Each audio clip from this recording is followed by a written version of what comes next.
The returning national champions reside in the Big 12, but maybe a tough year in store for people in Lawrence. Jason Horowitz, CBS College Sports' Steve Lappas, glad to be with you on the college basketball previews. This is breaking down the Big 12 here on CBSSports.com. And Steve, when you talk about Kansas, they lost 80% of their scoring from a year ago. Star after star after star. What can we really realistically expect from Bill Self's team? First of all, he's a great basketball coach, but if he goes to the Final Four this year, then he walks on water. He's not a great basketball coach. He's more than that. With what they lost, they have Sharon Collins back, who was their sixth man last year. It's a nice piece. They have Cole Aldridge back, who didn't have a very good year. Now, he was a McDonald's All-American coming out of high school. He plays great against North Carolina in the national semifinals last year, so they're kind of hopeful about him. But they're relying on a junior college transfer named Mario Little, who's a great player. Marcus and Markieff Morris, two twins from Philadelphia, 6'9".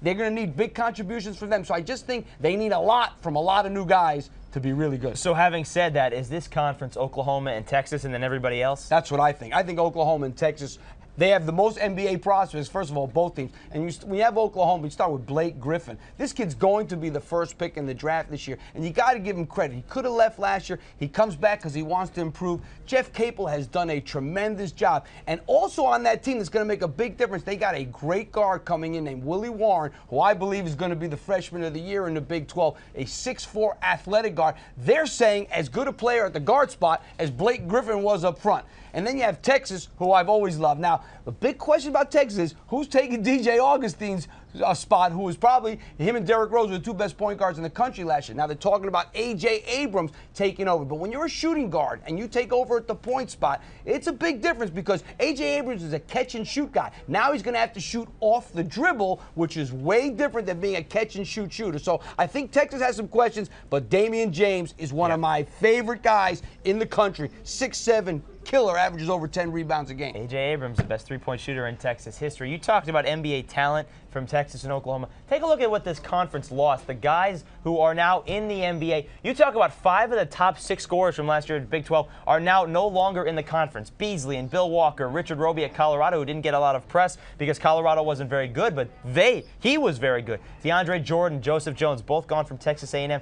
Is this conference maybe a little bit on a decline this year? Well, I think it's a conference that is reloading right now, and I think that's a lot of conferences. Next year, the Big East is going to be in a reload period also. So I think reloading is something that happens right now. They're a little bit in transition, but I think they still have 2 very good basketball teams. All right, what about the next tier? And you got to look at Oklahoma State, new head coach Travis Ford. What can we expect from them? He comes into a good situation. I think they were 17-16 last year. I think they could be a surprise team in the league because what do they have? Travis Ford is a guard-oriented coach. He likes to get up and down, shoot threes, and when you got 2 guards like Byron Eaton and James Anderson, who can be one of the best three-point shooters in the nation, that is a good start for somebody like Travis Ford. So I think Travis Ford has a chance to surprise a lot of people this year and end up in the upper echelon of the Big 12. And he's your surprise team for the Big 12. Now, one other story that's going to get told often and early here in the conference, Pat Knight, first year as the full-time head coach. He took over in the middle of last season.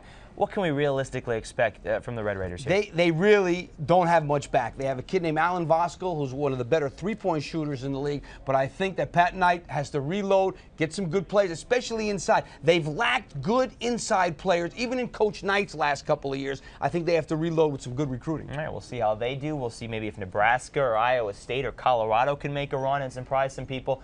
Could be tough to catch Texas and Oklahoma. It's the cream of the crop. Then you got Kansas. Who knows what you're going to get?